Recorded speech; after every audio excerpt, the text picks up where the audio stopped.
What if the real reason you can't stay consistent is not because you're lazy, unmotivated, or bad at discipline, but because your brain has been trained to love distraction? What if every time you tell yourself, tomorrow I'll focus, tomorrow I'll start, tomorrow I'll be different, you're not failing because you don't care. You're failing because your brain has learned to choose what feels good now over what matters later. You wake up and reach for your phone before you even get out of bed. You open Instagram for just a second, and suddenly you're late. You sit down to study English, but your mind keeps asking for something easier. You know you should go to the gym, but your body wants the couch, snacks, and one more episode. And after a while, you start saying things like, why am I like this? Why can't I just be consistent? Why do simple things feel so hard? And what if that pattern can be changed? What if you could actually rewire your brain so discipline stops feeling painful and starts feeling rewarding? Hey, English League! How are you feeling today? Wherever you are right now, thanks for taking a moment to be here with us. I'm David. And I'm Gigi. Welcome to English Meets Evolution, where you don't just learn English. You build a better version of yourself. And today, we're talking about something that affects almost everyone right now. Why it feels so hard to focus, stay disciplined, and do the things you know are good for you. We're going to talk about dopamine, instant gratification, your brain's reward system, and what people really mean when they say a dopamine detox. But more importantly, we're going to show you how this works in real life so you can understand why your motivation feels off sometimes and how to start changing that pattern. So, if you've been feeling distracted, mentally tired, inconsistent, or frustrated with yourself, this episode is for you. Let's start with a very important point. A lot of people think, I'm just lazy. But honestly, that explanation is way too simple. Exactly. And in many cases, it's not even true. What people call laziness is often a nervous system that has become addicted to low-effort, high-reward stimulation. That means your brain starts preferring things that feel easy, fast, and pleasurable, like checking your phone, watching short videos, refreshing social media, eating junk food, jumping from one tab to another. And when your brain gets used to that kind of stimulation, slower activities start to feel unusually hard. Reading feels boring, studying feels heavy, working out feels painful. Even having patience can feel exhausting. And then you blame yourself. You say, why can't I just do it? But the better question is, what has my brain been practicing every day? Because your brain is always learning, and if every day you train it to expect instant rewards, it becomes harder to tolerate effort, delay, and discomfort. So, English League, this is your first big idea from today's episode. Discipline is not only a personality trait, it is also a trained brain response. Yes, and that is actually good news, because if something was trained, it can also be retrained. Now, let's talk about dopamine, because this word is everywhere. People say, I need dopamine. This gives me dopamine. That's a dopamine hit. But what is dopamine, really? In very simple terms, dopamine is a neurotransmitter involved in motivation, anticipation, reward, and learning. And one of the biggest misunderstandings is this. Dopamine is not exactly the pleasure chemical. It is much more connected to wanting, seeking, and anticipating. That's so important, because it explains why people keep scrolling even when they're not really enjoying what they're watching. Exactly. The brain is not always saying, this feels amazing. Sometimes it's saying, maybe the next thing will feel amazing, and that maybe is extremely powerful. So every time you swipe, click, refresh, or check for a new notification, your brain is in a loop of anticipation. You are chasing the possibility of reward. And that's one reason modern technology is so addictive. It's not just entertainment, it's uncertainty plus reward. And that combination keeps the brain hooked. So if you've ever picked up your phone for just 1 minute and then suddenly 30 minutes disappeared, that is not random. Not at all. That is your reward system being activated again and again and again. Now here comes the real problem. When you get too much easy stimulation, your brain begins to adapt. Yes, the brain is always trying to create balance. So if it's constantly exposed to high levels of stimulation, it may become less sensitive over time. That means normal activities begin to feel less interesting. So things that should feel meaningful stop feeling rewarding enough. A book feels too slow. A long-term goal feels too far away. A workout feels like too much effort. Studying English feels less exciting than watching random content. And this is where many people become confused because they still want a better life. They still care about their goals, but they don't feel internally available for effort. That's such a good way to say it. Not internally available for effort. Right, because motivation is not just desire, it's also reward sensitivity. If your brain has been overstimulated, meaningful effort can feel emotionally flat. And then people start thinking something is wrong with me. When sometimes the real issue is your brain has been overfed with artificial intensity, and now real life feels too quiet by comparison. Okay, so let's explain the phrase dopamine detox, because people use it in many different ways. Yes, and to be clear, you are not detoxing from dopamine itself. You need dopamine. Dopamine is part of healthy brain function. What you're really doing is reducing hyper-stimulating behaviors for a period of time. So it's not about removing all pleasure from life. It's about taking a break from the kinds of stimulation that are training your brain to reject effort. Exactly. A dopamine detox is basically a reset. You step away from constant, easy, high-intensity rewards so your brain can become more responsive to normal, natural rewards again. And that means the goal is not suffering. The goal is recalibration. Yes, recalibration is the perfect word. You are teaching your brain that it does not need extreme stimulation all day long, and when that happens, simpler things start to come back to life. Like reading, like going for a walk, like focusing on one task, like having a real conversation, like finishing something and feeling proud. And for many people, that feels amazing because they didn't realize how numb they had become. Now, let's be honest. The first phase of this process does not feel fun. No, not always. If you suddenly reduce the stimulation your brain is used to, you may feel restless, irritable, bored, impatient, or even anxious. And this is where many people quit, because they think, this is making me feel worse. But sometimes that discomfort is not a sign that the process is failing. It can actually be a sign that the brain is adjusting. You're removing a pattern that was constantly feeding quick reward. Of course, your system notices that. So the discomfort is part of the transition. Yes, and that is so important to understand, because if you expect the first few days to feel strange, you're less likely to panic. You're less likely to say, this isn't working. Instead, you can say, my brain is adapting. Exactly. Not every uncomfortable feeling is a bad sign. Sometimes discomfort is the bridge between who you are now and who you're becoming. So let's make this practical. If someone listening wants to try this, what should they actually reduce?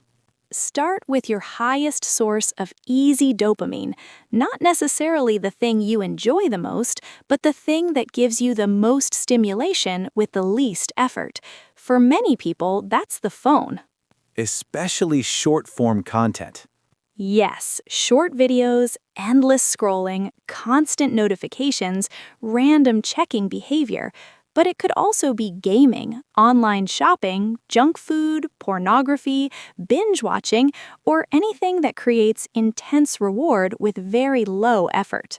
So the question is not, what do I love? The question is, what has the strongest power over my attention? Exactly. What keeps pulling you away from the life you actually want to build? That's probably where you need to look first. Now, does this have to be forever? No, and I think that's important because forever feels overwhelming. Start with a clear period, maybe 3 days, maybe 7 days, maybe 14 days if you want a deeper reset. So it's more like an experiment. Yes, an intentional experiment. You are observing what happens to your mind, your cravings, your attention, and your emotional state. And that makes it more realistic, because people can commit to a week much easier than to a dramatic life sentence. Exactly. We're not trying to create fear around pleasure. We're trying to restore freedom.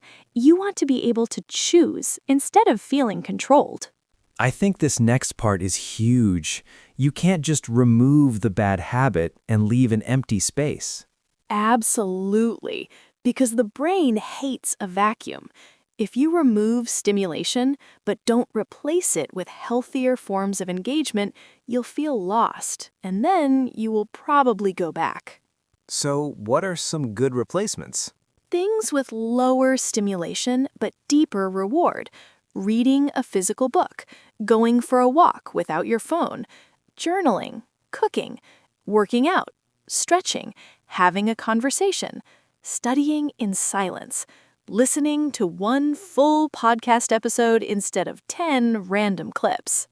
That last one was personal, right? Maybe a little. Fair enough. The point is this: you are not trying to make life empty. You are trying to make life meaningful again. That's beautiful, because many people think discipline means becoming cold, robotic, or joyless. But real discipline is not emptiness, it's alignment. Yes, it's choosing what gives your life depth instead of just intensity. Let's talk about one of my favorite distinctions from this topic: pleasure versus satisfaction. Yes, this is powerful. Pleasure is usually immediate. It's fast, easy, and short-lived. Satisfaction is slower. It usually requires effort, patience, or consistency, but it lasts longer and goes deeper. So pleasure is like eating a whole bag of chips while watching random videos. Satisfaction is finishing a workout, completing a project, or finally understanding something difficult in English. Exactly. One gives you a quick high. The other gives you a stable sense of meaning. And modern life is full of pleasure, but often empty of satisfaction. Yes, that's why someone can be entertained all day and still feel strangely empty at night, because the brain got stimulation, but the person didn't get fulfillment. Wow. And this is one reason discipline becomes beautiful over time, because discipline creates satisfaction, and satisfaction builds self-respect. So, how does the rewiring part happen? Through repetition. Every time you interrupt the old loop and choose a healthier behavior, you are sending your brain a new message. You are teaching it, this is also rewarding. This is also possible. This is who we are becoming. So the first time is hard, the second time is still hard, but eventually the pathway gets stronger. Exactly. This is the principle of neuroplasticity. Your brain changes based on repeated experience. So when you repeatedly choose focus over distraction, effort over avoidance, and long-term reward over instant reward, the brain begins to adapt to that pattern. And then discipline stops feeling like a fight every single time. Yes, it may still require effort, of course, but it doesn't feel as unnatural, and that is a huge difference. Now, let's talk about something people often underestimate: environment. Yes, this part is huge. Many people keep asking for more willpower while living in an environment designed to destroy focus. Your phone is next to you. Notifications are on. Social media is one click away. Your desk is messy. Your bedroom is messy. Your goals are unclear. You kind of know what you want, but you don't have a clear plan or next step. And then you expect your brain to be calm and disciplined? Exactly. Willpower is not enough when temptation is constant, so make discipline easier to start. Put your phone in another room. Delete the most distracting apps like Instagram, TikTok. Organize your bedroom. Prepare your study materials in advance. Lay out your workout clothes. Keep healthy food visible. Basically, reduce friction for good habits, increase friction for bad ones. Perfectly said. Because behavior is strongly influenced by convenience. The easier something is to begin, the more likely you are to do it. Another important point is the people around you. Yes, human beings are deeply social. Your habits are not created in isolation. If everyone around you normalizes distraction, procrastination, and instant gratification, that becomes your emotional environment. But if you spend time with people who value learning, consistency, and self-respect, that affects you too. Absolutely. Discipline is contagious. Focus is contagious. Standards are contagious. So, English League, this is your reminder. Protect your attention not only from apps, but also from environments and relationships that constantly pull you away from your best self. And to be clear, this doesn't mean becoming superior or judgmental. It simply means being intentional. I think this is the part people don't believe until they experience it. Discipline actually starts to feel better than distraction. Yes, and that sounds impossible when your brain is overstimulated, because from that state, discipline feels heavy and distraction feels like relief. But later, the opposite happens. Distraction starts to feel draining. Exactly. You begin to notice the emotional cost. Too much scrolling makes you feel scattered. Too much avoidance makes you feel guilty. Too much stimulation makes you feel mentally noisy. While discipline starts to feel clean. Yes, clean, stable, and empowering. You finish the day and think, I respected myself today. And that feeling is deeply regulating. Okay, let's give them something practical. A simple challenge. Yes. English League, here's our invitation for you.